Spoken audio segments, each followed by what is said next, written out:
scary skeletons and shivers down your spine. Shrieking skulls will shock your soul, seal your doom tonight. Spooky, scary skeletons speak with such a screech. You'll shake and shudder in surprise when you hear these zombies shriek. We're so sorry, important things that I couldn't talk about with anyone else because they weren't fucking there. You have no idea what I'm talking about. Oh shit, dog. That was timed appropriately. We didn't look up any movie scenes. We didn't look up a single movie scene. Alright. So, the first and arguably most important thing that I haven't really talked to anyone about, because I haven't recorded in a while, is the fact that I have you, Harold Heavy Hands, Hello. along with Terry the Tickler. It's almost like he's here. It's almost like he's right here with us. Fuck you guys. It's not funny. He won't listen anyway. It's fine. No, he won't. It's fine. Along with Franz McBoohoo and myself, your captain, we have been playing the shit out of Friday the 13th online. Yeah. I've brought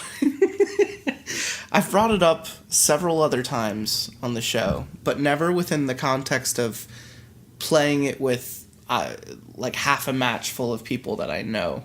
It's almost like we have our own little club and no one else is invited. Gay. Unless you're gay. We've had a lot of fun little moments, haven't we? Since you've climbed up and pulled the reins of that Jason hut. Yeah, it's been pretty good. Why are you talking so fucking quiet? You're like a whisper. You could see the part that was you versus the part that's me. Yeah, it's been alright. You know, there's ups, there's downs. There's Jason Huts. Jason Hut is what Frowns like to refer as a butthole. I don't know why, but he says time to get back to Jason. Time to go get some Jason Hut. And in the game, I would like to think he's thinking about running there as Deborah Kim and stealing that sweater, but we really know he's just talking about Jason's asshole the entire time. Gotta go get some of that Jason Hut. I always thought it was vagina. Is it? I don't know. I don't know either. I guess Frowns should be here. Gotta ask him. Gotta eat. So, we've been playing a lot of Sea of Thieves. We've been playing a lot of Friday the 13th. And we've had a lot of fun little moments. Like when they did the Megalodon in Sea of Thieves. We hunted a giant shark together without making a single Jaws pun. We betrayed 14 people and sunk the ship. You and me, single-handedly. You and me then beat them to the island and shot them when they all tried to cash in for treasure.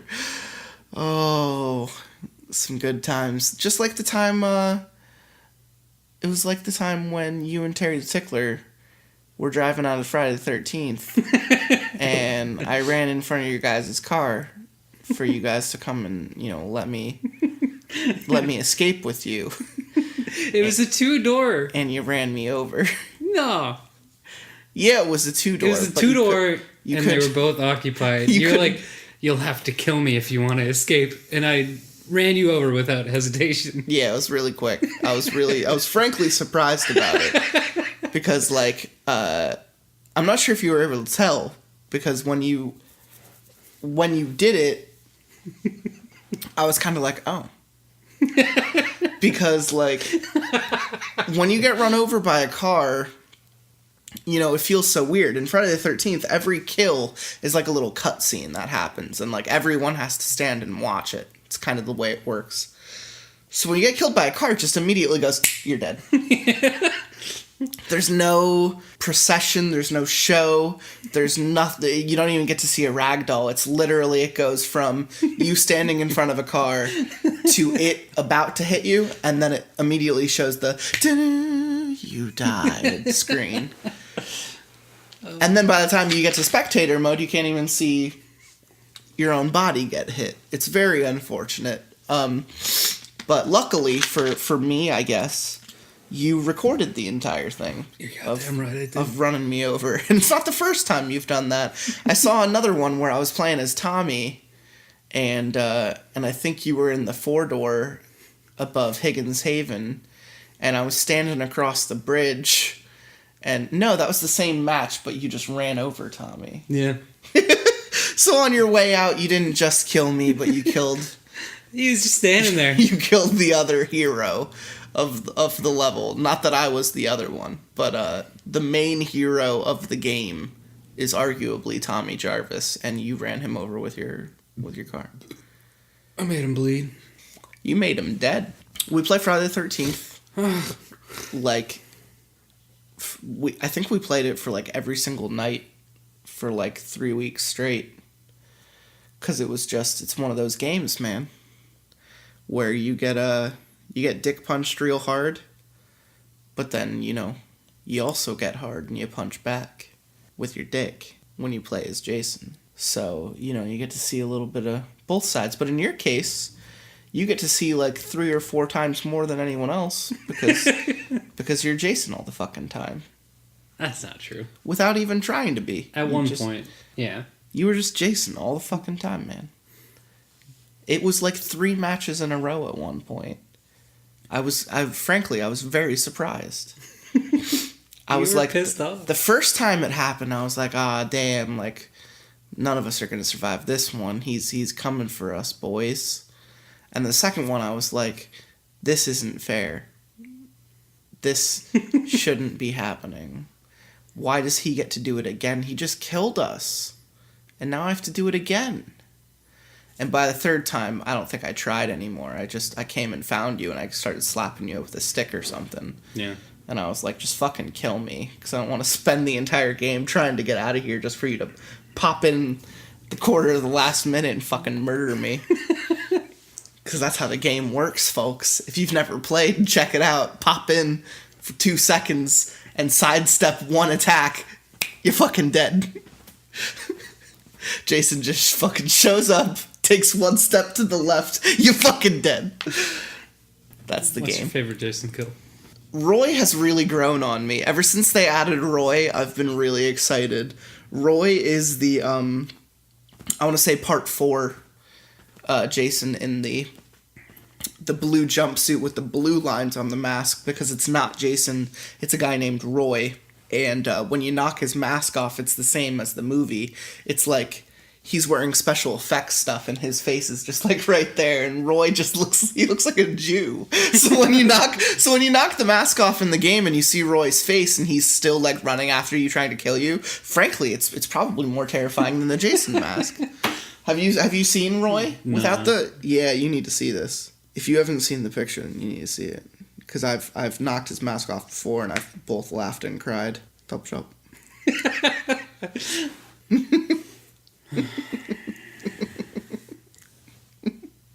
What is that? That's Roy, man. Oh no. Oh no. Yeah, that's scary. Yeah, that's scarier. Oh no. God damn. Oh, fucking Roy, man. But the reason Roy has grown on me is because because he's alive, he's actually kind of got a jog. He has a good amount of throwing knives, a good amount of traps. He's light on his feet, slow to respond, like slow to get back up, and slow to use powers, because I imagine Roy doesn't have any fucking superpowers. But his fucking weapon is the coolest weapon from the 4th movie, which is the garden clippers, the garden shears. That's so fucking cool. It's almost like Japanese in horror, you know. They like to think big scissors are really scary. So when you're playing as Roy, you can just walk up behind people, chop both their arms off, just and then their head last. I gotta feel my I gotta make addiction. better. I gotta make better sound effects. That's good. That's gonna come up. My good. Diet Coke addiction. Gotta work on my Coke addiction. My Diet Coke addiction.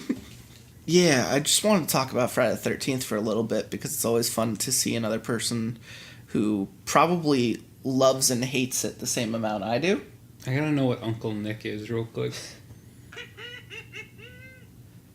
I don't want to know. I don't want to know who Uncle Nick is. Would you say you both love and hate the Friday the 13th game? I enjoy it. More than you dislike it? Yeah. Okay. Played it by myself. I know. Occasion.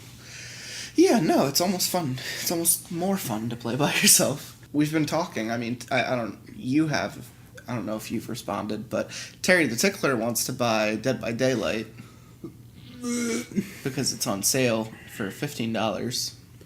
However, I don't know if you know this, but like every DLC for Dead by Daylight is like $8 a piece. And that's like all the killers. That's Freddy, that's Michael Myers, Leatherface, Jigsaw, the Huntress, the Clown. Well, they're saying they don't need it. You don't need it. It's just more killers. They all play differently. Sure. You know? Who wants to buy Dead by Daylight and not play as Freddy Krueger? That almost seems like the most appealing part of the game is like, oh, I'm playing this video game and I'm Michael Myers. And whenever you sneak up behind someone in the game, it goes, you know, it's great. And when you're playing Freddy, you gotta make him fall asleep. Kill him in the dream world. Get out of my dream world. Can't catch me, gay thoughts. You're still just so fucking quiet. The other thing I wanted to talk about, which I'm sure you've forgotten about by now, is your reaction to Truth or Dare. It was garbage. The more I think about it, the more I'm like, Truth or Dare actually probably could have been a good movie. Could have been. When you think of the broad strokes, it has a lot of similarities with Final Destination. Yeah. And I like the Final Destination movies. I wouldn't say they're cinema glory or anything like that, but like the first and the third and the fifth are all pretty enjoyable films. I could watch them all. A lot of people like the second one. I'm not a huge fan. And the fourth one is well known to be the worst of all of them. The second one's the roller coaster one. Third one's the roller coaster Third one. one's the roller coaster one. Plane. First one's Stifler, right? Plane, yes, with Stifler. Highway, with the log jamming car. Oh yeah, the second one. Roller coaster. Ramona and the main guy come back. That's the third one. That's the third one? Third one is Ramona. What the fuck is the second one then? Second one is just... It's not the guy from the first movie. It's completely new people. And it's like a blonde chick and like a cop with like dirty brown hair. And the I blonde... remember the log scene. The blonde chick... Wasn't there a black guy? I don't know. There's a black guy in the third one. I think you're thinking of the third one. God damn it. The black guy who lifts weights and the weights crash on his fucking head. I definitely saw the second one in theaters. I own all of them. They're okay to watch movies. I would actually say the fifth one is really fun because you just don't see the ending coming. It's just really fun. And that's what a horror movie should be. And we had fun watching Truth or Dare, but for the absolutely wrong reasons. We were watching it illegally. Were we? Because when you think about it, who really wants to pay to see Blumhouse's, and it is in the title, Blumhouse's Truth or Dare? They almost had to advertise it with the producing company in the title because they're trying to say, like, hey, we made Insidious and Conjuring, so come see this movie because it's garbage. So, Look how quiet you were. Fuck you. Yeah. So, Truth or Dare had its moments, you know? Like, we laughed at several things, but the manner of how we were watching it was probably the most funniest fact, because we get maybe 15 minutes into the movie before we are interrupted by a bombastic commercial playing on the streaming site. And I've never encountered what was it of ads on what was it though? It was like an electric company, but the commercial was drums. It was like dum dum dum. I wish you could find it so you could put it in. I feel like all that I have to do is go back to that site, because I'd probably run into it again. Most of the sites I frequent are like out of country, like Asian streaming sites. So it was absolutely like a power company or like a show in like Japan or China or something. And man, that commercial scared the fucking shit out of me the first time. But it got me like so pumped at the same time, and we were laughing naturally because it interrupted a shitty movie. So like here's this like this like quiet sad girl talking about her shitty life, and then like trying to get her friends to go to Mexico, and like we're like really paying attention to the dialogue or something. And this fucking commercial just comes in like the fucking Halo song. It's just like boom, dum, dum, boom, dum, dum. And it just fucked me, and I just couldn't stop laughing. It was like sports. It was. You're right. Gambling. It kind of was like that, wasn't it? Yeah. I don't know if it was an electric company or if it was like... Maybe I'm thinking of the only other commercials I've seen on streaming sites, which is for like internet stuff on other sites. This might have been different. This might have been a random site that I don't use very often. I think you're right. I think it was for like internet betting on things. Mm-hmm. Like a casino site where you like bet on fights, you bet on horse races. I think you're right. It was high octane. I don't know if it screamed. Did it scream, or did we just... No, we read that. Yeah, It's in like a big font. On a drum that's getting beat. And every time it would come up, I think we would scream it. And it only came up twice, mind you. Like, the best part of the story is, like, it only happened twice. But between the first and the second moment is, like, an hour and 15 minutes. So that whole hour and 15, we were kind of sitting there hoping it would happen again. Mm-hmm. And it wasn't until the end of the movie, like, right before the credits, right before the fucking third act climax, it happens again. At the very end, and like it amped me so much for like the actual movie. Like my adrenaline was pumping, so I think I liked the ending of the movie a little bit more because of that fucking commercial. Yeah, no, you wouldn't, because a normal person wouldn't. The movie was very bad. Their Snapchat filter faces of a demon that likes to make his own rules up to games somehow really sucked. It's just really bad. The face is bad, and everything about it is bad. Truth or dare. You can't pick truth, though. You can't pick truth, though, because, because someone at some point made up a rule. So you can't pick truth anymore. And when you do pick dare, I'm going to make you pick the truth. I'm going to make you tell the truth. I dare you to tell the truth. She doesn't know my terrible... You ready? Here, we're recreating this fucking ending scene. She doesn't know the truth of what her dad did to me. She doesn't... So I'm going to pick dare. And then the face smiles at her and he says, I dare you to tell the truth. It's still too quiet. No, I think it worked. And if it didn't, I'll single it out and I'll bump the fucking audio. That probably sounded fine. He really does. He dares her to tell the truth. And it sends the entire third act into a frenzy, man. It really does. And then those drums come in. And they just fucked with me. So, the ending of the movie is real fun because it's like, fuck everyone. That's essentially the ending. They can't beat the demon. The guy who could fucking dies in front of them. So they decide to say, well, if we're gonna die, let's just spread the game, right? it won't get back to us for another fucking 20 years if we just spread the fucking game, right? And that's what they do. And essentially, they YouTube it. Yeah, they stream it, and essentially, it dooms the entire fucking planet for no reason at all whatsoever. It has no point. The ending has no fucking point. And it goes against the morals of the main character that were so very different at the beginning of the movie to the point where not only that, but like forced down your throat.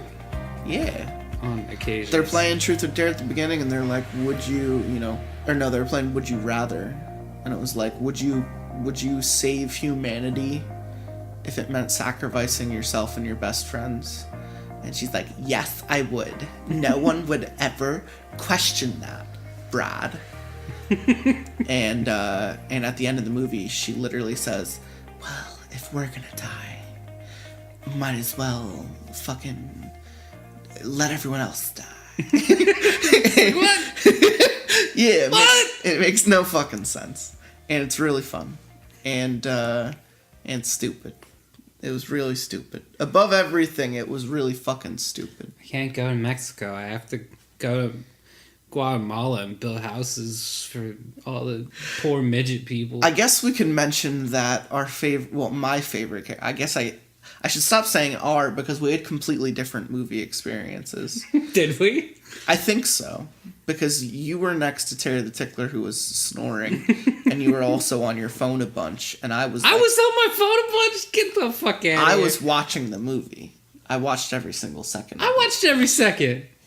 Alright, I'm sorry. So, for me, it was like, the best characters were the assholes. The ones that are so inhuman in their writing that I don't think anyone would actually say any of this shit in real life. And it's almost always like the jock character and like the dickhead character. And this time around, I forget both of their names because who fucking cares? Wasn't it like Jared? No, Something absolutely like not. Absolutely not. No? Nah, man. The first guy's name was like fucking Aaron or something. No. So, the fucking skinny dude who's just trying to get laid for the first like half hour, he's the one in the trailer who fucking smiles like a dumbass before tripping over a cue ball and smacking his fucking head off of a pool table.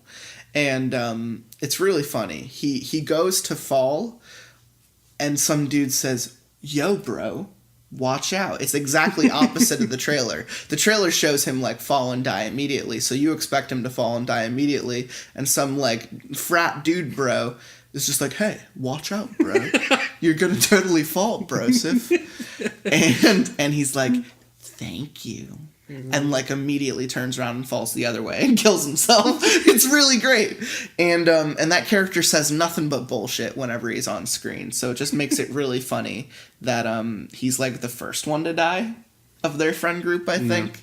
Yes. I think the second one to die was my other favorite, which was the asshole doctor who constantly, sells drugs to kids and says the funniest mean shit to everyone in the movie. He's like the me of our friend group. He just says mean shit to everyone.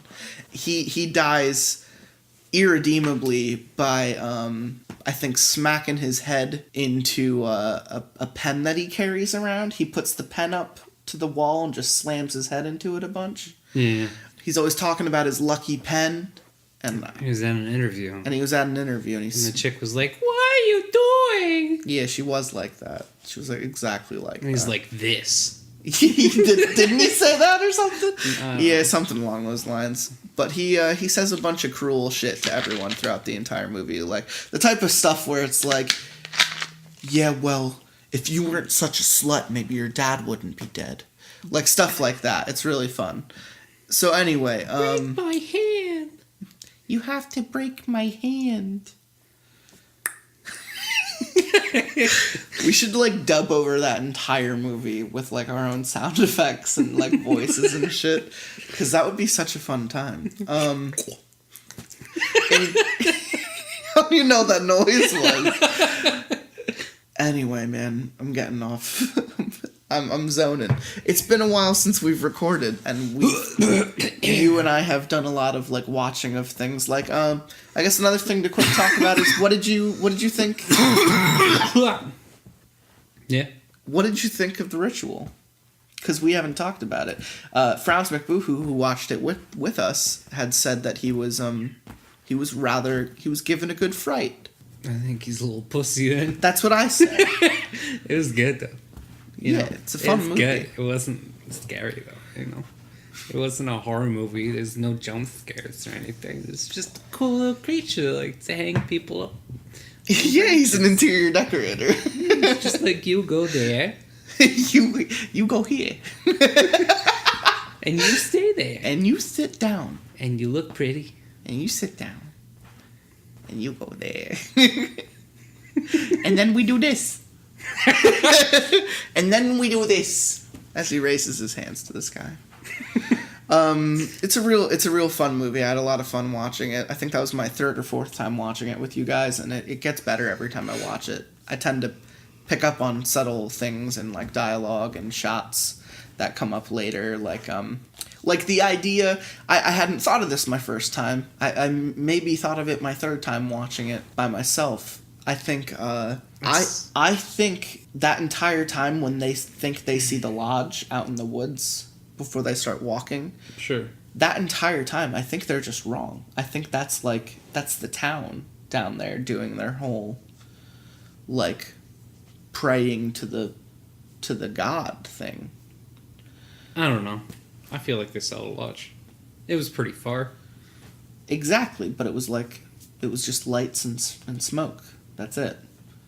So it's weird. Oh, was it? Yeah, the more you watch the movie, the more you pick up on like the fact that they might have been fucked from the beginning. It's real interesting, and I'm glad you enjoyed it, because it was probably, I think I said it before we started watching it, but it was probably my favorite horror film of 2017. I guess I would say it was like a drama fantasy. I disagree. I think a lot of it is horrifying. Yeah. I think well, they take from mythology. They take from Norse mythology, and they take from some German legends about monsters that used to disembowel and hang people up on trees, and that's kind of where Slender Man comes from. His whole mythology of like stealing children. It's kind of born out of this like German myth of like this large creature that would steal people and like disembowel them and like put them in trees and shit and like just string their organs up like ornaments. And the movie does that a bunch. It also does the whole haunted house thing, the whole we shouldn't have been here. It's a creature feature. At the end of the day, it's a creature feature, and creature features really only qualify as children's movies or horror films. There's like suspense. There's a lot of suspense. But I also think, like, the cult. For, like, if you're telling somebody to watch it and they don't necessarily like horror, I guess, it's not really scary. Sure. If you're not, like, a fan of horror and you don't get scared from movies very often, I'm sure you wouldn't think it's a horror. Because creature features are rather tame. They all kind of operate on the same frequency. It's people are lost, thing starts killing people. They find way to beat thing, or thing kills them. Like, every movie operates that way, and it's nothing new. It's nothing surprising. I guess I'm more impressed with its subtlety. I like the emotional drive. I think it's a very solemn horror film. Yeah. But I think it plays out almost to the same effect as like Midnight Meat Train almost, or like a less funny. Well, Midnight Meat Train is like a serious version of Cabin in the Woods. So I think it kind of plays out like that, where it's just like there are a lot of horror elements, but the movie itself isn't horrifying, because he kind of, like, you following the main character throughout the entire movie, and when he kind of beats it, it's kind of like, huh, you're not so much left like, wow, that was scary. This movie came out months ago, man. We've talked about this since episode, I think, 85. So yeah, I think it's not like The Descent. Like, every time I go back and I watch The Descent, another creature feature, it always scares me. Because it's always like, I'm very claustrophobic. The monster design is great. The camera work is great. It's emotionally driven the same way Ritual is, and it's just about the same thing. It's these people that just get lost, and they get lost in the wrong place at the wrong time, and shit just goes wrong. I have them both up around the same level, which is a lot of respect. Do you like The Descent? I don't think I've ever watched it in entirety. The women spelunking. Yeah. It's very interesting. I would say it's probably one of the more better horror films of the last decade. It's probably on everyone's top 50 or top 20 of the last decade as far as horror goes. So I really like Ritual. I tell everyone to watch Ritual. I think I just talked about it on episode. It might have even been the last episode with Cannibal Siren. I might have talked about it. It's a fun fucking movie. We're gonna get into a story now because we have to, because that's what the show is. This is Lotsa Pasta. Here with Harold Heavy Hands, and we picked a really weird story. I'm hoping it surprises us. There isn't really anything else I can say. What's it called? I mean, the title is "A Man Bought My Family Kool-Aid, and I Think My Wife Killed Our Baby." It's from Reddit No Sleep. Someone recommended this to me. Someone. I don't remember who. I'm sorry. Someone told me to read this because I have Disco Dracula. I have his name here. I robbed it from him. For some reason. He might have told me that I need to read this. I don't know. And I don't think I ever will. I read ahead. They're talking about steak. Do you want me to start, or do you want to start? Or do you want me to read the story and you read the voices? I don't know. That's a lot of pressure. You're good at voices.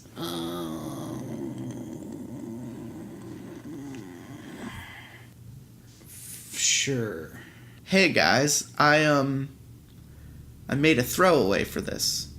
I know this subreddit pretty well, and at this point I think you're the only ones that may be able to help me, or won't call me crazy. I think my wife may have just killed our baby. I'm hoping by the time I share this with you guys, someone may know what I can do to save him, and to save her as well, but I think it may be too late for her. Let me back up. I have a son, Jack, who is 6 years old. My wife, Sandra, and I also have a new baby boy, Steven. You sound delicious. Who is my 4 months old. School was canceled for Jack yesterday due to the cold weather. I live in Minnesota. And my wife stayed home with them. When I got home yesterday, I noticed my wife was acting a bit strange. I don't really know how to describe it. She kept talking about this amazing dinner that she cooked, describing the juices and the spices of the steak, all the while licking her lips. I mean, I've seen her hungry before, but she was practically drooling on the floor. Splash, splash. I was taking a bath. I followed her to the kitchen, where Jack was sitting at the table. Well, that was really good. I'm good at baby noises. Playing with his Star Wars Lego set. Oh no, Jack's the older one. Sorry, that sounds ridiculous for a 6-year-old. You'd be like, ah, shit. It sounded like Terry the Tickler as a 6-year-old.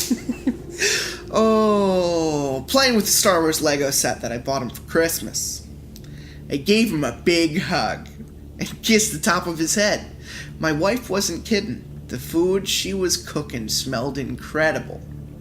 I opened the refrigerator to grab a beer, but right in the middle of the bottom shelf was this gallon jug of what looked like green Kool-Aid, but really cloudy. What's this, honey? I grabbed the handle and pulled it out of the fridge. Who's reading here? It's the 6-year-old. This is a 6-year-old. Sammy gave it to me! Jack jumped up from the table and smiled at me. He said it's happy juice! I peered over at my wife and mouthed the name. Sammy? She just nodded at me and smiled. Who's Sammy, Jack? He's my new friend. He rang the door and gave me that. Told me it was happy juice. That it makes anyone who drinks it happy. The grin on his face was huge. What in the world? Did this actually happen? I asked Sandra. Again, she just nodded at me and smiled. I'm pouring this out. That's not okay. That's not okay. I unscrewed the top, moved over to the sink, and began pouring it out. It actually smelled pretty good as I poured it out. Had my wife not just told me a stranger gave it to my son, I may have taken a sip. Just a little sip. What do you think? Just feel it, man. Just feel it. Whatever comes first. Yeah, but you know. Sandra said to me as I held the jug upside down. She licked her lips as she watched the green fluid spill out into the sink. You know what this sounds like? It sounds like we're reading like a Tim and Eric story right now. Don't be ridiculous. I said. I'm getting rid of this. It's just getting more and more of our, Winchester moment. That's when the doorbell rang. I finished pouring out the juice, screwed the top back onto the jug, then made my way to the door and opened it. A slender man, in a brown suit and matching fedora stood on my porch. He had a name tag that read, Sam. You must be Jack's father. He said to me as he reached out his hand. You're the guy that gave my son the Kool-Aid? Why, yes. Well, it's not Kool-Aid, but it's similar, and, it tastes much better. Get off my property, I'm calling the police. I began to shut the door, but he placed his shoe right in front of it, preventing it from closing. Sarah, I just want to know how you enjoyed it. We received reports that somebody in this house drank quite a bit. How did you? I began, but my wife cut me off, running up from behind me. Sammy, that drink, oh my god, the drink was incredible. That's when I slammed the door in his goddamn face. Here. I had no idea what was going on, but the last thing I wanted to do was continue talking to him. Sandra and I argued about what happened last night, but none of that is important right now. All I know is that neither Jack nor Steven had any of that godforsaken drink last night. I told Sandra not to accept any more drinks from that man, and if he came by, I told her to call the cops, or at the very least, call me. Reluctantly, she agreed. For the rest of the night, she licked her lips. At the time, I thought they were just really chapped. So that was all last night. This morning I went to work, but I couldn't get anything done with everything that happened. Later in the afternoon, I eventually gave up, told my boss that I was sick and went home. When I got home, my wife was sitting in the family room by herself, and I could hear Steven upstairs crying. It fucking blows my mind. She was sitting there, crying as well. But the last thing that really terrified me was the blood coming from her mouth. Oh, shit. Well, the blood wasn't coming from her mouth, but rather from her lips, like she accidentally bit into them. Jesus, Sandra, you alright? The blood was fresh at this point, so I grabbed a cloth from the kitchen and wiped it from her face. Right after I wiped it off, she proceeded to tuck her lower lip into her mouth and bit down. Hard. I grabbed her jaw and pried it open, but the damage was already done. The more blood began to flow from her lips, holes created from her canines dragging through the tissue. She started to moan as if she was enjoying it. I had no idea what to do at this point. I forced some pain medication down her throat and tied a cloth around her mouth so she wouldn't bite down anymore. Then carried her up to our bed. After she passed out from the pain meds or from something else I don't know, I went downstairs and called 911. She needed help that I was not capable of giving her. After a few minutes of pacing the kitchen, the doorbell finally rang. That fucking man was standing at my doorway again. Why did you do to my wife, you piece of shit? Me? He smiled. I didn't do anything. Screw you! I thought you would be happier by now. He said to me. Excuse me? He looked down at a clipboard that he was holding. We received reports. I don't know what he's turning into. Just keep going. My accents fucking change all the time in these episodes, man. I just listened to Dogscape again recently. My Morgan Freeman goes all over the fucking place, man. Dogscape. We received reports that a second individual in this household consumed our beverage. Thought you would at least be smiling. Fuck. Or as he would say, Fuck. fuck. I slammed the door and practically jumped up the stairs, sprinting towards Steven's room, and swung open the door. My wife was standing over my baby's crib, whispering, shh, shh, shh. She turned to look at me, the cloth gone from her face as well as half of her lower lip. In one arm she held our child. Our boy. Our Steven. Shit! In her other arm was his bottle, filled with a murky green drink that Steven was gulping down. That was all a few hours ago. Wow. Yeah. I managed to talk her into putting him back into his crib, and I stayed with her until the ambulance arrived and took her to the hospital. I'm with Jack and Steven right now in the waiting room, contemplating if I should have them take a look at my baby or if they'll think I'm crazy. I was hoping one of you guys would know who this Sam is, or what the hell my wife and my child have been fed. Please, please, please help me save my child. Wow. Saturday morning update. Per username Shazam's advice, I told the doctors that Steven may have whatever Sandra has.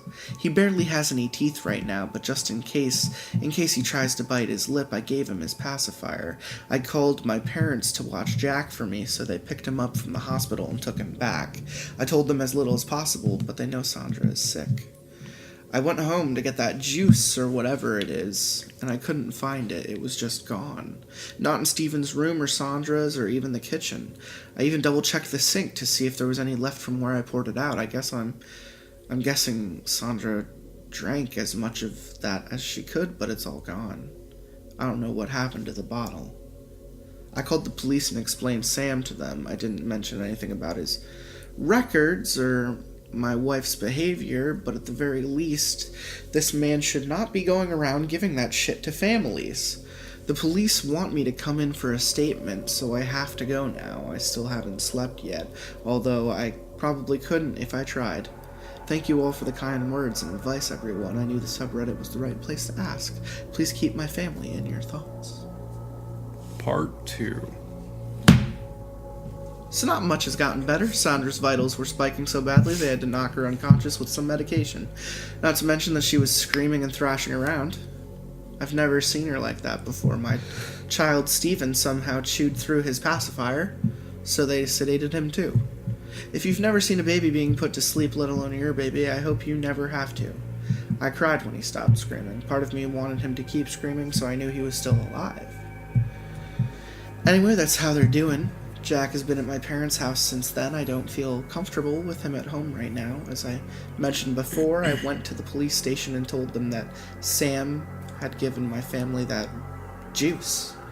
I told them I can't find it anywhere, so I can't bring them a sample. I even hired a plumber to check the pipes, but he couldn't find anything. Per their recommendation, I bought a security camera and placed it outside my front door in case Sam came back, so I could get him on camera. That was Sunday. Earlier this morning, I went to my neighbor's house to see if they saw Sam at any point, or if, God forbid, he stopped by their house as well. I walked to my neighbor's door and knocked. A few seconds later, Jason opens the door. Hey, what can I do for you, SoWrongKoolAid? Is that his name? Yep. His Reddit name, I guess? I guess. Oh. This is gonna sound strange, I Abigail. began. I began. But did you see a man drop off a gallon of green juice in my house last Thursday? His eyes opened wide and a smile slowly crept onto his face. Sam? Sam gave you some too? Yeah, he did. You didn't drink any of it, did you? Only the whole thing? He yelled. He squinted his eyes and his smile vanished. You don't have any more, do you? No, Jason.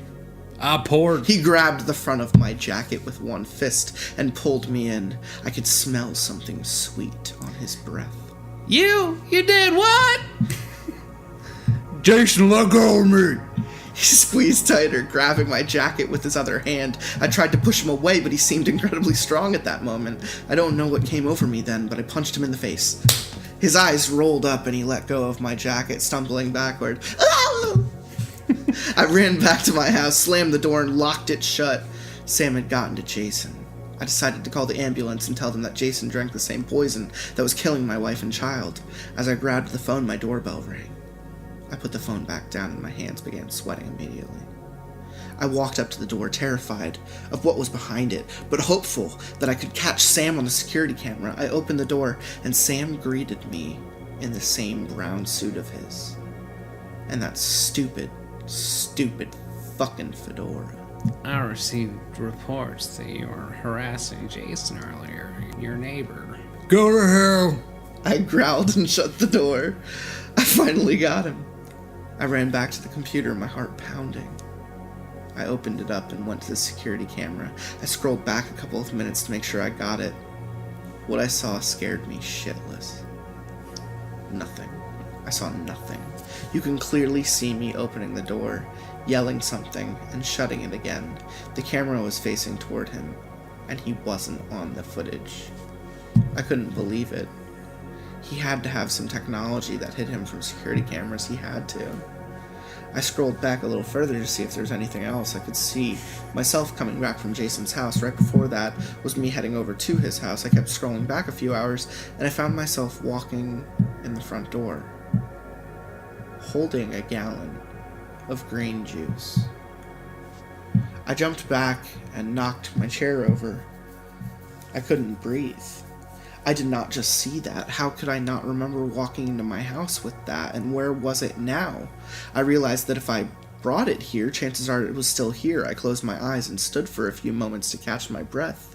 After composing myself, I walked down to the kitchen and opened the refrigerator. Right in the middle, on the bottom shelf, was a gallon of the juice. But half of it was empty. It was definitely not empty on that video camera.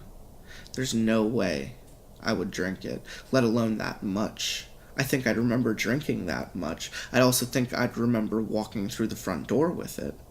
I want to type this up before I went to any hospital to get myself checked for this stuff, just in case anything. My parents just called. They just told me that my friend Sam stopped by. I have to go. Please post if you know anything about Sam. What? You did the other one. Part 3. So I left my last post scared out of my mind because Sam apparently told my parents that he was my friend. This is when Jack was staying with them, so I had to go there as fast as I could. I feared that I already lost one child and didn't want to lose another. I was also terrified that I drank some of Sam's juice without remembering it, so I was shaking while I was driving to my parents' house, shaking from fear. Absolutely shaking from the juice. I sincerely hope not. It occurred to me as I was driving that I had some of the juice at my house and the only chance I had to save my family was to get it to the police. I wasn't about to turn around and get it while Jack and my parents were in danger, so I called the police to get it from my house. I also told them that Sam showed up at my parents' house and told them to bring an ambulance. Soon after I got off the phone with the police, I arrived at my parents' house. I nearly barreled through the front door, but it was locked. So I pounded on the door until my mother opened the door. SoWrongKoolAid, what's going on? You seem scared on the phone. That's the Mother, did Sam give you anything? I was having trouble catching my breath. Oh, of course he did. She smiled. I thought you knew. Please tell me you didn't drink any of it. Please tell me you didn't give any to Jack. I what? Give what to Jack? He's been sleeping upstairs. I glanced faster, looking for Jack. The juice! The juice Sam gave you! Juice? He didn't give us any juice! I meant he gave us Sandra. No, I thought. Mom, she's in the hospital. She's sick. She seemed fine a few minutes ago. She said. You can go check her on if you like. I instantly felt nauseous, picturing my wife strapped to the hospital bed, trashing and scream. I think it's supposed to be thrashing. Thrashing and screaming as the anesthesiologist pumped propofol into her body. Where is she? I asked, not entirely wanting to know the answer. She's right over there. That's exactly how I imagined it. Oh, she's right over there. She said, pointing to the living room. I walked by my mother and into the house, making my way to the living room. My wife, Sandra, was sitting on the couch facing away from me. She was rocking back and forth, moaning very, very softly. Trembling, I walked around the side of the couch. I nearly threw up when I saw my wife sitting there. Her entire bottom row of teeth was visible from what I could only assume was because she chewed through her bottom lip. There was blood coming from her mouth, but it was coming from her top lip where she was grinding her lip between her teeth. Her eyes seemed vacant as she stared forward at absolutely nothing. And lying right in her lap was Stephen. For the first time, I caught my wife feeding him that damn juice from a bottle. I panicked and tried ripping the bottle from her arms. Her grip was incredibly strong, and just after a few seconds of trying to wrestle the bottle away, she bit down on my wrist. I could feel her teeth puncturing my skin. I screamed. I've never felt pain like that. I ripped my arm away and instinctively pulled my arm to my chest. I could feel the blood leaving my veins with every beat of my heart. I ran to the kitchen and grabbed a rag that was decorated with pink flowers, tying it around the bite wound to slow the bleeding. Jesus, what happened? My mother walked into the kitchen and saw my blood spreading across her rag. Sandra, I told you she was sick. I knew the ambulance was coming, so I knew there wasn't anything I could do to help Stephen save knocking Sandra out. Even after everything that just happened, I couldn't do that. Stupid, I know, but I wasn't exactly thinking clearly. The only thing I knew is that I left you guys hanging with my last update, and the only thought that was going through my head was that you guys may have posted something to help me out. Mom, where is your computer? My computer? Yeah, it's upstairs, honey. You're bleeding bad. You should probably sit down. Against her wishes, I went upstairs to her computer and got onto Reddit. After scouring through my messages for something that could help me out, I found this message that was sent to me. I censored the user's name so you don't go on a witch hunt against the SCP employee. Here's the link that he sent in this message. After reading it, I immediately told him what my parents' address was. It seemed too real to not ask for help, and right at that point I didn't exactly have a lot of options. The ambulance arrived soon after, and I told them that my wife was still sick and in the living room. They said she escaped earlier that day and tried to get a hold of me at my house. They also said that Stephen passed away earlier that morning. That's not possible. My wife was just feeding him. He's here? The paramedic said. I nodded. He's with my wife. I said quietly. I heard the paramedic whisper, Jesus. As he moved to the living room, I felt myself get lightheaded. Sir? Why does he sound like him now? Sir? Thank you. I turned to see another paramedic that just walked into the front door. Ow! I didn't answer. Sir, you need to come with me. I looked down at my wrist, the rag starting to drip blood. You messaged us about Sam. I'm with the SCP. That right about when I fainted. That SCP employee told me. He caught me before I fell, but when I woke up the next day, it felt like I slammed my head onto the way down. Repeatedly. Do you know what SCP is? Just a quick question.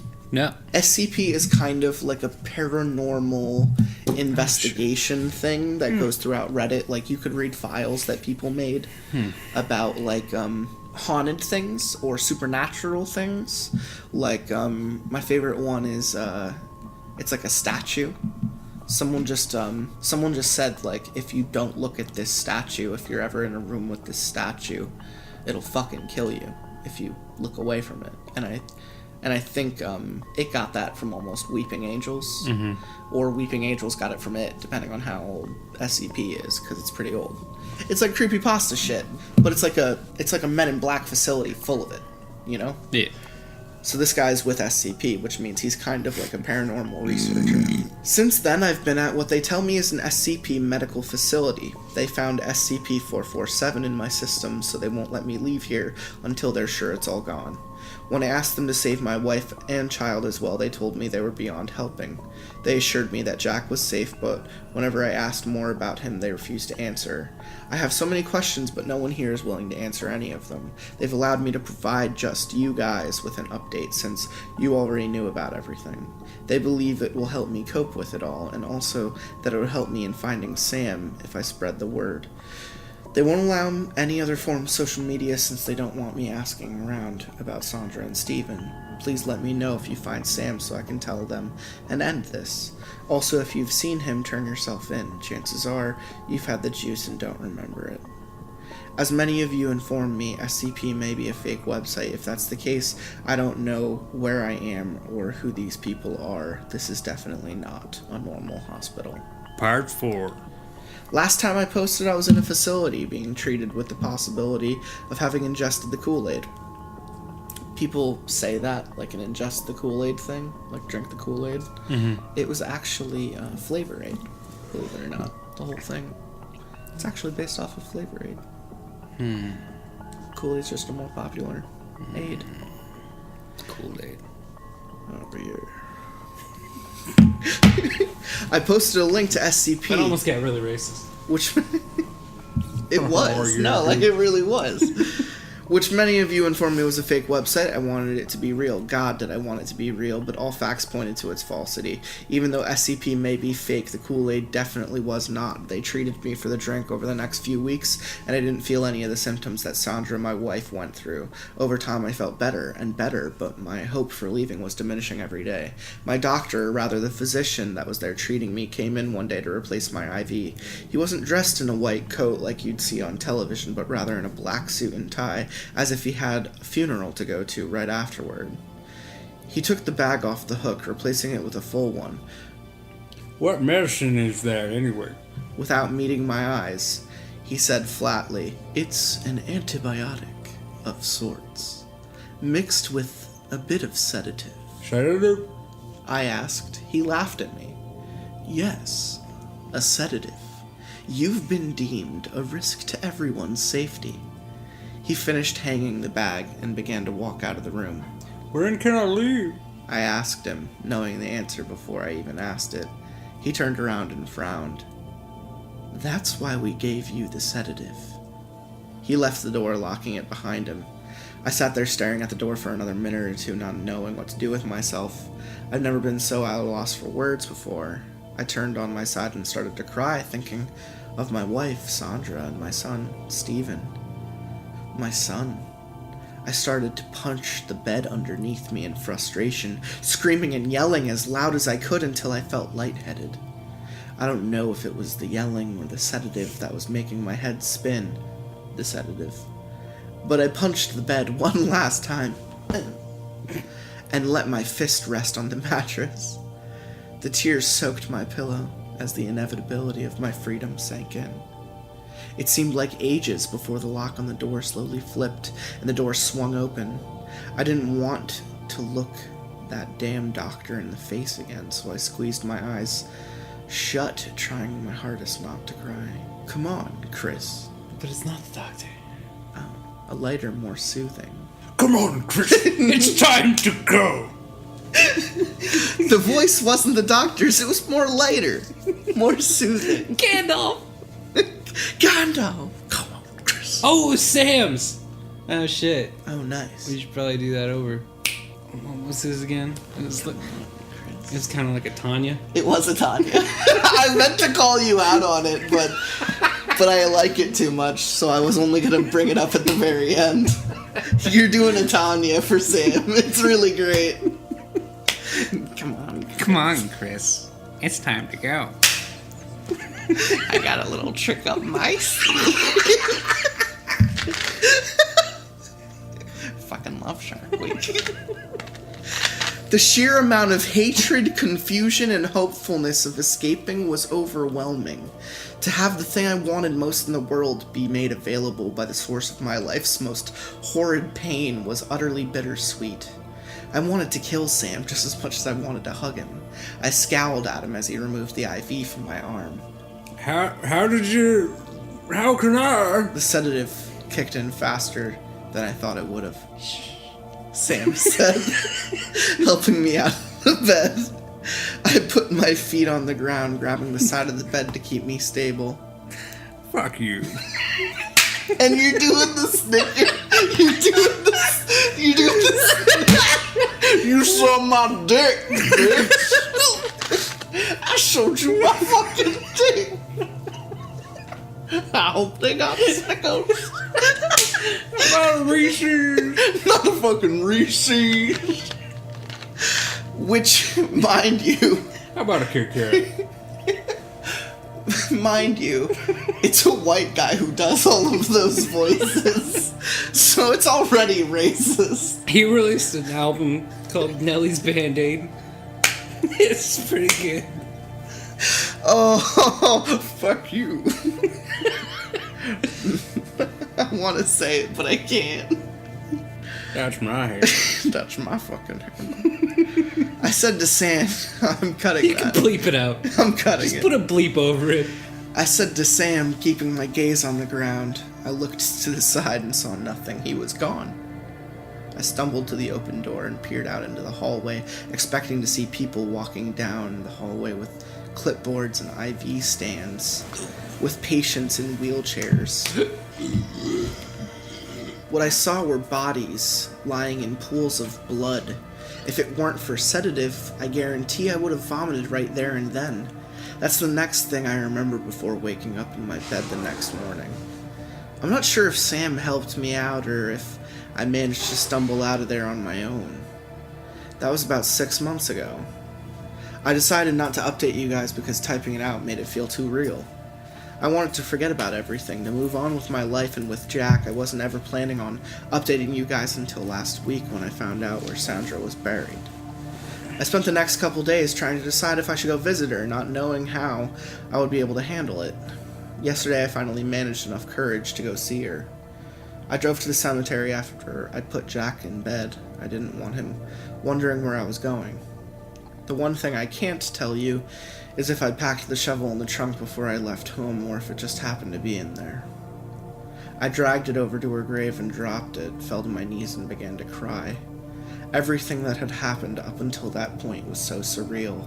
I had done a good job of forgetting, of moving on up until the point where I read her name on the gravestone. It was as if it wasn't real until I saw those letters engraved in the slab of stone, her life reduced down to carvings in rock. Once I could finally see through my tears, I grabbed a shovel and began to dig. It didn't take very long to get down to her coffin. I brushed the dirt off the lid with my hand once enough of it was out of the grave. I stepped out to the side and grabbed the side of the lid, lifting it with relative ease. Sandra lay in the middle with her hands to her side, her eyes closed and her body stiff. She looked far thinner than when I last saw her alive, although her entire bottom lip was gone. God, I missed her. I stepped into the coffin, scooted her body as far over as I could manage, then laid down and threw my arm across her. I never wanted to leave her. I cried again that night, the closest I would ever be with Sandra again. I don't remember when it happened, but Sandra's arm was around my waist. I don't remember moving it, and part of me doesn't think I did. I plan on seeing her again tonight, and I don't think I plan on coming back. Sam stopped by again and dropped off another gallon of Kool-Aid. I didn't yell at him this time, and I didn't threaten to kill him or call the police. What I did do was say, Thank you. He nodded, tipped his hat, and walked away from the house for the last time. Isn't that the stuff that made Mom weird? Jack said to me before I shut the door. Yeah, I said. it is. I turned and got on one knee, running my hand through his soft brown hair. I miss her, Dad, he said to me, his eyes beginning to water. I do too. I said back. You want to see her again? He sniffled. Yes. Let's fucking do it to her then. I unscrewed the gallon of Kool-Aid and helped my son drink from it. He seemed resistant at first, but the more he drank, the more of it he wanted. I smiled at him. Oh man, save some for me, Jack. I took the gallon from his lips and took a large gulp. It didn't taste acidic like I imagined it, but was rather sweet and refreshing. The two of us sat on the ground until we finished the gallon, both of us wishing there was more once we had the last drop. I'm sorry, son, but it is for the best. We'll be with Mama soon.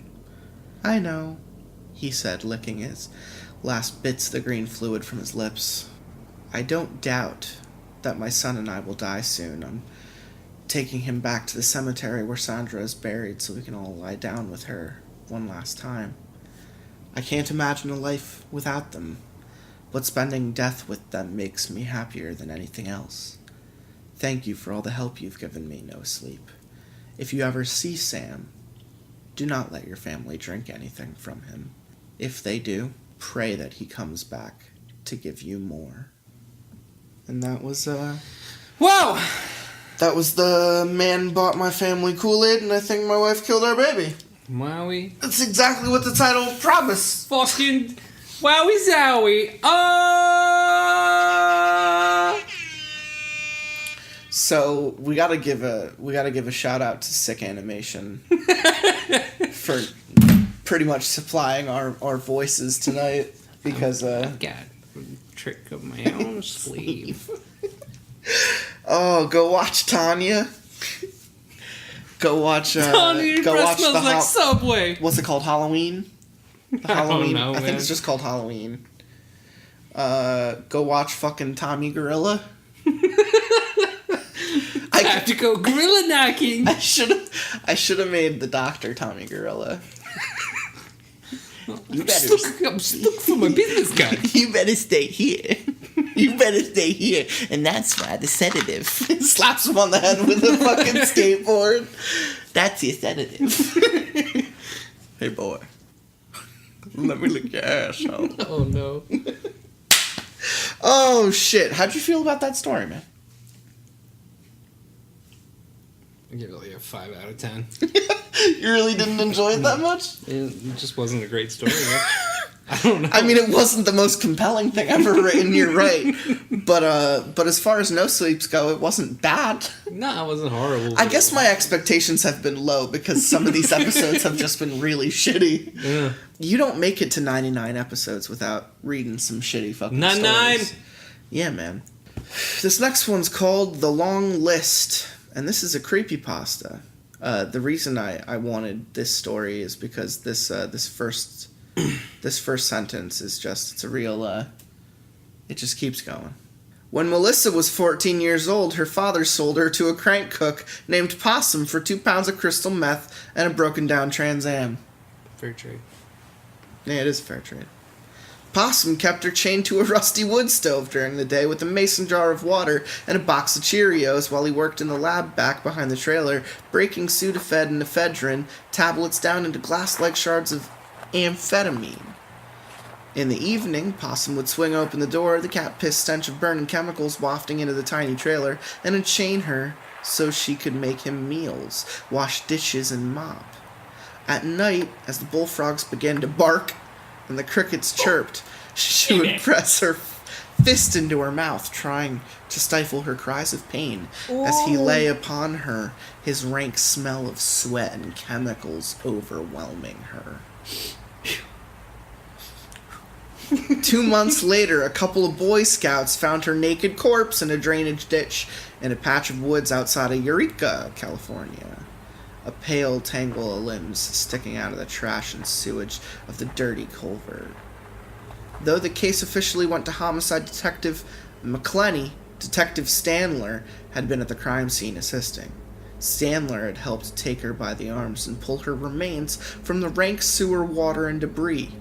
As her body rose up from the muck, her head had lolled to the side and her wide, staring eyes had looked straight at him. For a moment, Standler thought he saw a flicker of life register in them, though her gray, bloated face clearly revealed she was long dead. Standler settled deeper into the seat of his car and flipped open the battered copy of Hamlet, scrolled down the long list of names he had scrawled on the last page. What a fucking week. Suspended and out on bail looking at manslaughter charges. He was parked in front of the police chief's suburban home, waiting for the fat fuck to arrive home from work. He eyed that long list and sipped from a pint of wild turkey, washed it down with a warm Budweiser, and thought to himself, Someone who could do something like that to a 14-year-old girl? How can you let someone like that live? Who would possibly miss them? Who would possibly care? it's like a Rorschach thing. He's doing like a Rorschach thing right now. And no one had. Nobody missed that piece of shit possum. 2 weeks paid administrative leave was all Standler had received after he emptied his service revolver into the sick degenerate's face. It had been a big bust, the lab, kilos of meth, and an arsenal of weapons. Everyone in the department was happy, and all he had gotten was 2 weeks paid leave and a wild party at the Alibi, thrown by the other detectives and a gaggle of uniformed officers. They sound like fucking aliens. When the inquest asked him why he had gone out there outside his jurisdiction to the backwoods no man's land, he had simply replied he was following up on a lead from an informant. What was he going to say? That a ghost had told him where to look? That the little dead girl had come back from the grave and told him? That in the dark pre-dawn hours, that twilight time between sick drunk and excruciatingly hungover, he would awake, lacquered in sweat, his wife snoring loudly beside him, the room spinning, his heart threatening to break free from his chest, and there she would be, a frail little girl, at the foot of his bed, her stick-figure limbs draped in a white nightie, its hemline stained in dark crimson streaks. The first time he had seen her, he had screamed, horrified, the raspy noise of his own startled voice burning his dry mouth and throat. His wife awoke and shot straight up in bed. What is it? What is it? Standler blinked his alcohol-swollen eyes, only darkness. The girl was gone. There was nothing. Nothing, honey.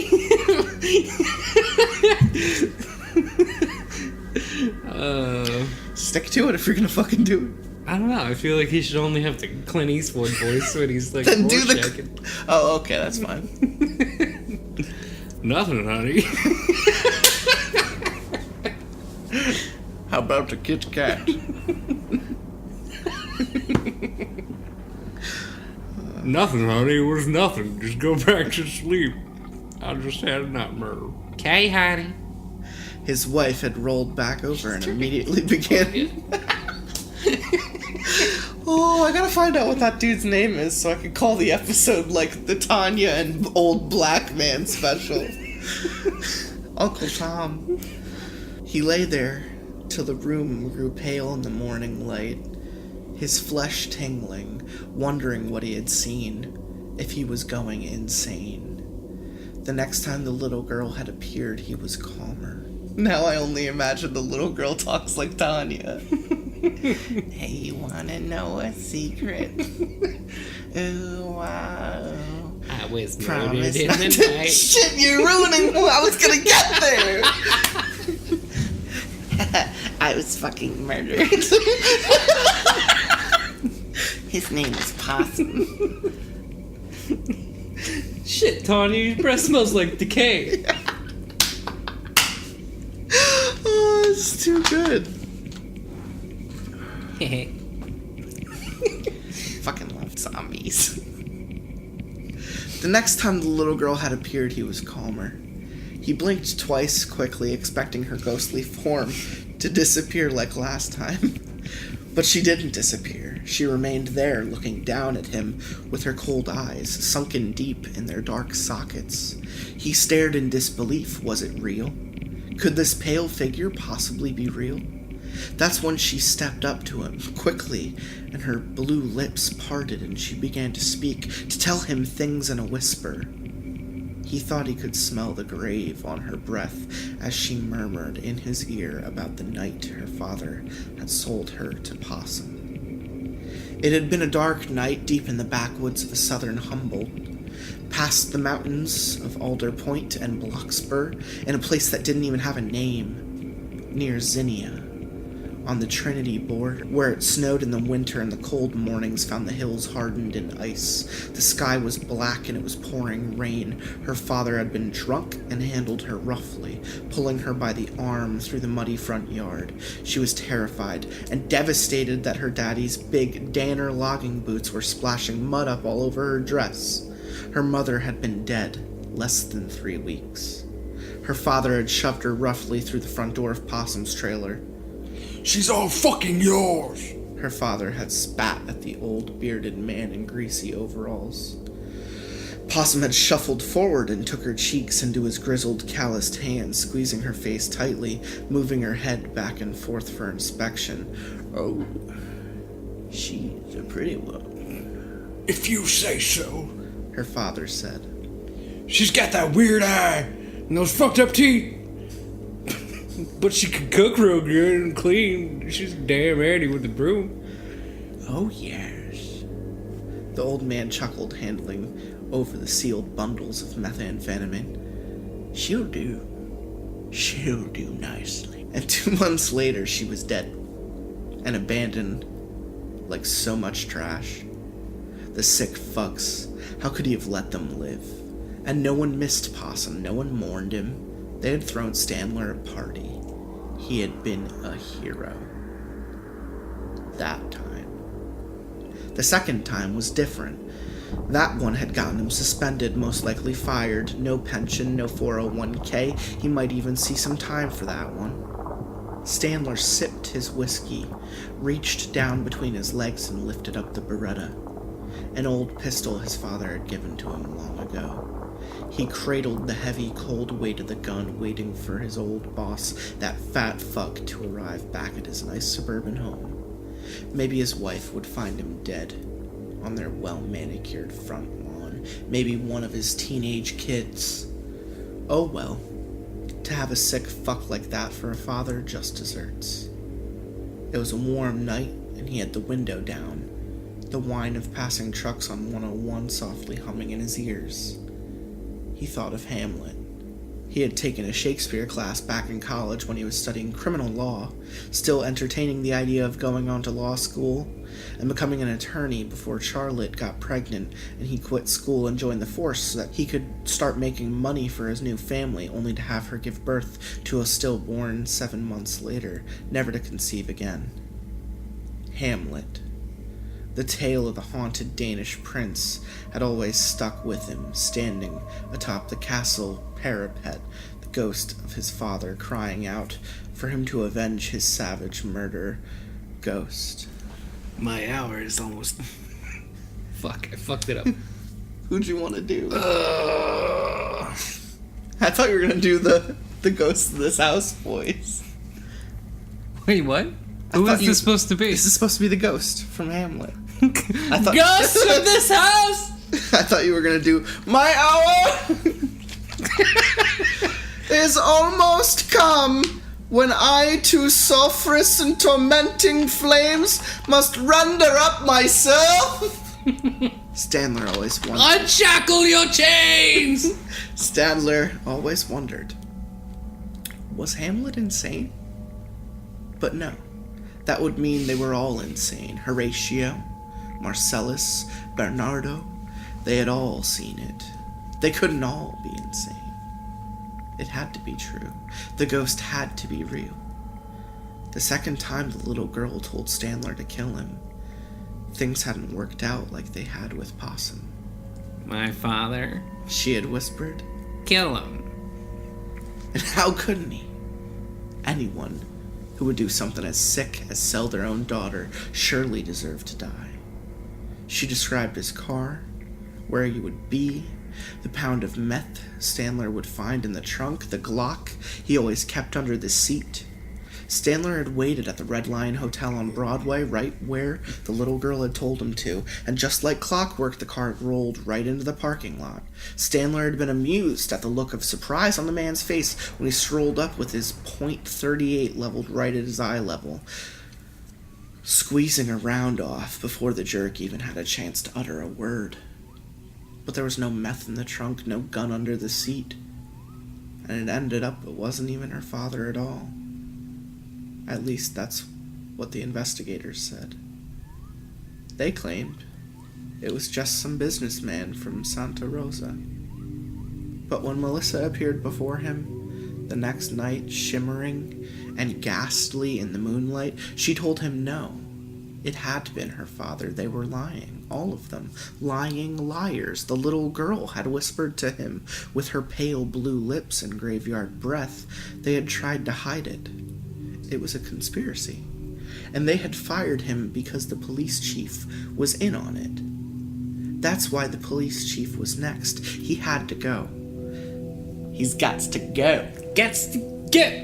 That's why Stanler sat in his car outside his house, a pistol cradled in his hands. He had to kill his old boss. Don't get Off that meth-dealing, slave-keeping, degenerate son of a bitch. And there were more. There are many of them.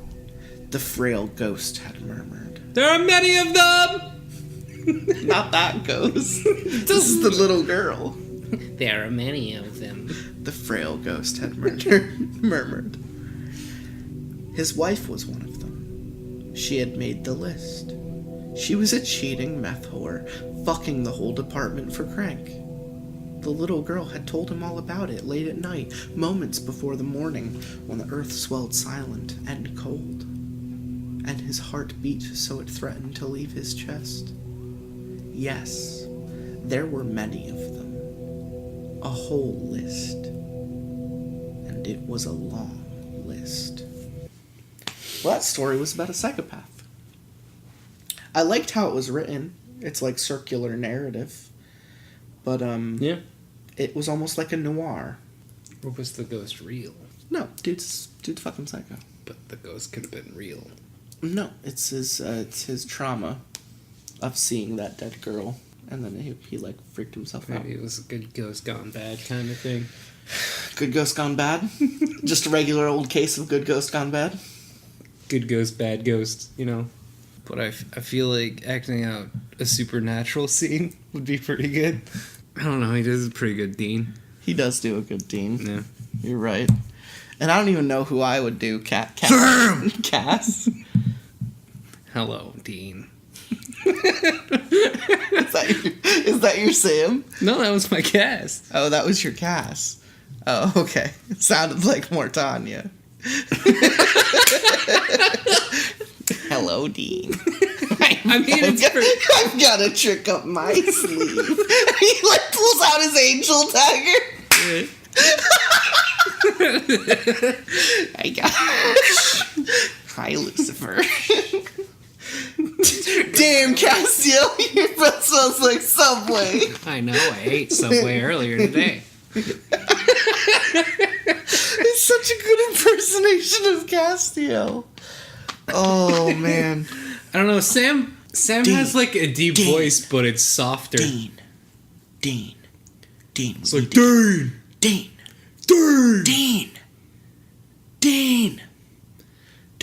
Sam! That's good. That was good. Don't die on me, Sammy! That was a little off. Yeah. You're right. Terry the Tickler's good at it. And, we got Bobby. Hey, how you boys doing? Now I know you boys. All them Winchester. Oh, you know. For some reason, we make Bobby like 80 years old when we do an impersonation of him, and he's not actually that old. So I don't know why. It sounds appropriate. Well, no, we were doing like an old guy that Sam and Dean like come to his house, and he's like, "Oh, you Winchester boys." But we decided that it kind of sounded like Bobby somewhere down the road. So that's just the Bobby voice now. Oh, you Winchester boys. I used to have a black partner. That sounded like Bobby. Was that pretty My good? my partner. Now my partner was black. Now I know you boys don't believe me when I say that, but he was black. Did I tell you about Did I tell you about this thing Frowns and I have been doing lately? No. Frowns and I have been doing whenever he stayed over. He's done this thing where I gotta get off this camel skin couch. Starting to sweat. where he and I try to one up each other's Jack Nicholson impersonations. Okay. So the only way we like naturally bring it up is by like kind of like do we kind of go like this, and we're like, hey, I'm Jack Nicholson. But then we just keep saying it back and forth to each other until we get to like a better one or a worse one. Sometimes we get to worse ones. Hey, I'm Jack Nicholson. I don't know, I feel like the face is kind of there, but the voice isn't. I'm Jack Nicholson. Marty! Marty! We have to go back to the future! Marty! We have to go back to the future! Marty! Oh! That's pretty good. My butt! My asshole! It's almost like a Gandalf, but with a twist. It is Gandalf with a twist. It is absolutely Gandalf with a twist. Man, I wish there was a fucking movie we could do right now. We already did several impressions. There's just like nothing coming to my mind. We should end the episode if we're not gonna do a movie scene. I can't think of a movie. It's just like we've done Lord of the Rings. We did Sherlock. Which is just great. It's just I don't think we can force it or else it's gonna feel unnatural. Yeah. So that was the episode. There's lots of pasta. Episode 99. We did it. We made it to 99. Me and Harold Heavy Hands. You haven't been on a fucking episode since 45. You gotta make that closer. Yeah. Are these license-free sounds, or am I gonna get sued for ham? Gotta bring the ham back. Am I gonna get sued for ham? Yeah, probably. So, it's good to have you back. It was a fun little Kool-Aid episode. Oh God, Uncle Nick. And I think that's all I got.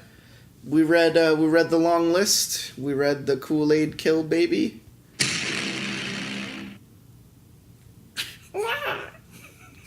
What else do we read? That's it. We read long list. And the Kool-Aid man wife killed my baby. Yeah. I hope everyone liked those stories because they were random and we haven't done a stupid fucking random episode in a long time. Cue sound effect. Alright, or just slam shit into my table. It's okay that there's not as much budget there. 2 to the 1 to the 3. I like good pussy and I like good trees. Smoke so much weed you wouldn't believe, and I get more ass than a toilet seat. 3 to the 1 to the 3. I met a bad bitch last night in the D. Let me tell you how I made her leave with me. Conversation and